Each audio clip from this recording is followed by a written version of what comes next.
Good evening. My name is Micek, and I'm here tonight to celebrate with all of you. My brother, Bob Micek, is being inducted into the 2016 St. Paul USBC Hall of Fame.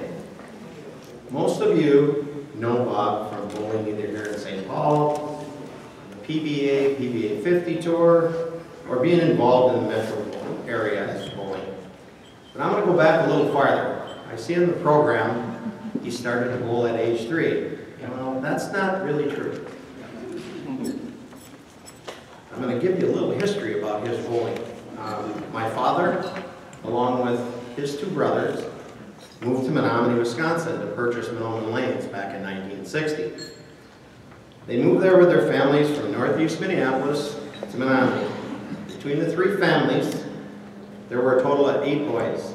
Bob was the only boy born in Menominee. He started bowling the same age he learned to walk. He would push the ball down the lanes. Everybody would watch Bob. He was the small, blonde-haired kid bowling. He had blonde hair, believe it, I had red hair, and my brother Rick had darker hair. Don't ask me that question, I don't know how that happened. Same mother, different father. Everyone would watch Bob. He's a great bowler. I'm going to tell you a little story about Bob. My parents had this bowling alley in Menominee. It was 12 lanes, and on the side of the lanes, the counter was out the front, the lanes were there, and on the right-hand side, we had pool tables and pinball machines and stuff like that. And he says he started bowling at age 3. Well, that's not true. He actually, my older brother and I, would always have to go down, and he'd come to the bowling alley because my mother always worked at the bowling alley. And he'd be sitting there, and next thing you know, he'd take the cue ball off the pool table, and he'd roll it down the lane.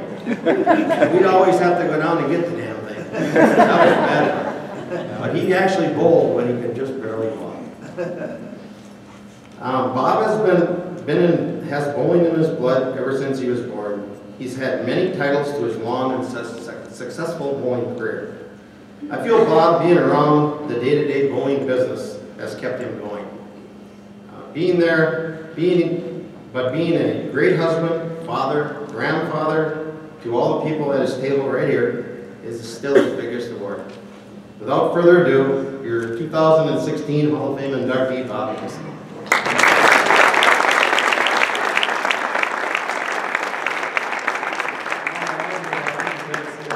Hey Clark, I need officiating. Does that 5 minutes come off my 5 minutes, or do I get an additional 5 minutes? Okay. I just want to make sure. Hey, first of all, thanks for everybody for coming on to see tonight. I want to thank the Hall of Fame members. Many of them knew me since I was that high that are in there. I can't thank everybody.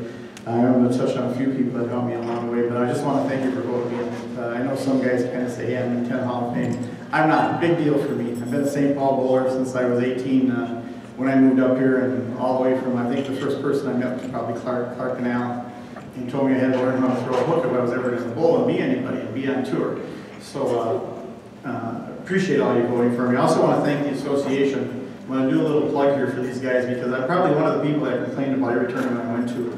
Now that I've been on the board for 3 years and I see how much time they put in. I mean, these guys go all over the state with their own gas money, their own time, and then somebody comes up and says, hey, you spelled my name wrong. It's M-I-C-E, you know what I mean? So maybe next time, remember all the stuff they do. But I really appreciate what they do because if they don't do it, this is done. And Tim took over for Matt, and they just do a great job. I love being on there.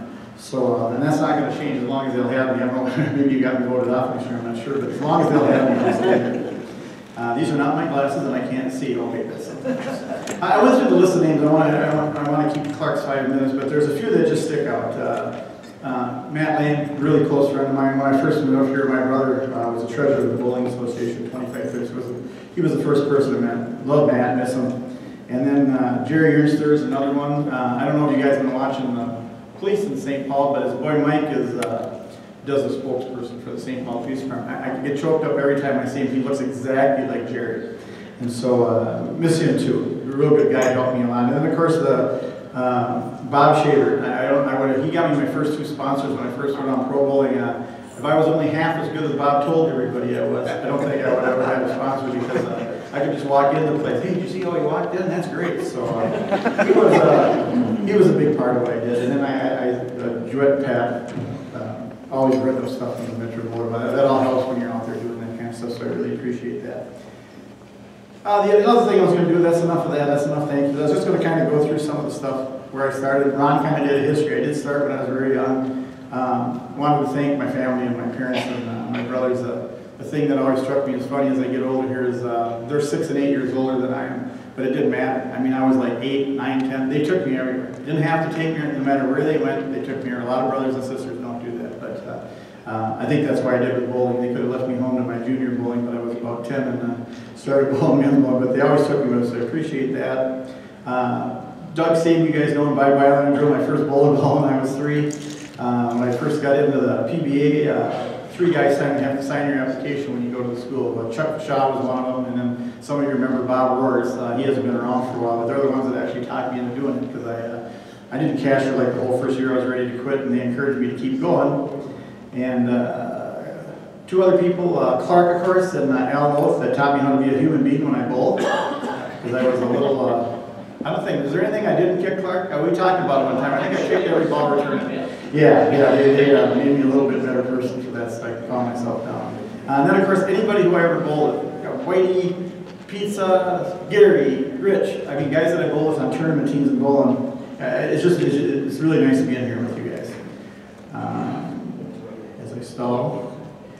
And then, of course, I'm going to introduce everybody here quick and I'll get on. But my senior 50 team, I want to say something about that. A few years ago here, I got a chance to bowl with Tom Hash. I bowled with these guys over the years, but never on the team. And there was somebody that bowled with Roger Fears, Jim Lindquist, you know really well. And I always tell this story because they got me to sub. And so Jim wasn't doing too well. We were both sick.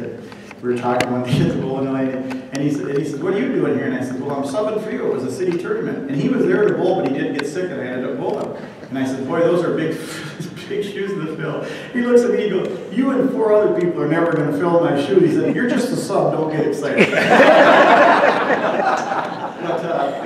But to take his spot, I always had a lot of respect for him. He's the one that I know since I was little. These guys were nice enough to let me bowl. And I bowled a lot of teams, but these 2 are a married couple, Roger and Havlish. I mean, it's just like bowling with a married couple. They're arguing all the time, so it's a lot of fun. I think I'm going to introduce my family here quick because my 5 minutes is running up. First I got my brother Ron and his wife Debbie, my sister-in-law Debbie. I got my daughter, oldest daughter, Angela Gargiro, my son-in-law. How long have you guys been married? Just out of curiosity, somebody asked me. 11 years, okay. And then I got Jennifer, my youngest daughter. You guys all know Jennifer because she's probably worked at half the bowling lanes I've been at. And is Sharon Lang here? No. Oh, shoot. Sharon watched these 2 at Saxon Lanes for like 5 or 6 years. And she still remembers it. She said that how nice they were. I don't remember that part of it, but she said they were pretty good. My mother-in-law, Joan Chapman. I got my right behind there. You all know Rick. Rick was a 25 or 30 years he was bowling association. No. And then his wife Debbie. And then I've got my senior 50 team. I've got Roger, Vlad, and Ping, and Tom and his wife, and Patty and Tom. I know I said that. I was going to forget names. And don't want to forget anybody. How about your wife? So, well, I'm getting to that. I don't want to say that. But as I was writing, Clark said you got to write something, take notes. Don't just get up there. Because I wasn't going to get up here. I was going to let him do something. That was going to be it. And for the last couple weeks, every time I sit down, I don't know if it's the pills or all the stuff I'm going through, but I can start bawling after 5. I start thinking, get settled down about everything. So I couldn't write nothing. So that's why I'm saving Carmen for last. I think this Hall of Fame thing and all the stuff, I didn't want to take these glasses off right now. It has a lot to do with our spouses and family and friends. You know, that's what this bowling's all about. You know, is I don't even think about the bowling or all, how many 300s or whatever. I mean, it's just like a big family. And now that I'm on the board, it's just fun. I mean, it really is. I don't care about anything else, but I just like spending time with people. And when I'm sick, I think that's what I miss the most. But I think the award is Carmen's award because, you know, but I had a lot of health problems and all the way through from when we've been married 35 years here in Maine. And you can applaud it if you want. I can't believe anybody can applaud it. But anyway, you go through all the and I'm so stupid, and she's like, "Oh, go ahead." That's what she wanted to do, and I, looking back, I can't believe it. I wish she would have hit me in the head and said, "Get a real job." Geez, I want to go out on tour. You're going to have to work that bowling alley so I can go out and have fun with my buddies and bowl on tour. Sure, go ahead. I want you to try it. I'm just like, wow. And so, and then of course, when you get sick like this, you find out who your friends are real quick, and definitely been my best friends, done everything. And so I think she's the one that should get the award. But I got a quote here. I wanted to say something profound. I don't have nothing to say profound about bowling. But when I grew up, we went to Catholic school. There was a gentleman, Father Blecka, that we had all the way through. And when I was younger, he asked me 2 questions. He said, "Who's your favorite person in the world?" Me. So till he left 30 years ago, he told everybody that story that I like myself, and I said that. But he said one thing that always stuck with me, and I always used to talk. He said, "How do you know you meet the right person?" And he always used to say, I had to write this down so I don't start balling on him. He said, "I hope you find someone you can't live without." So there you go. Thank you very much.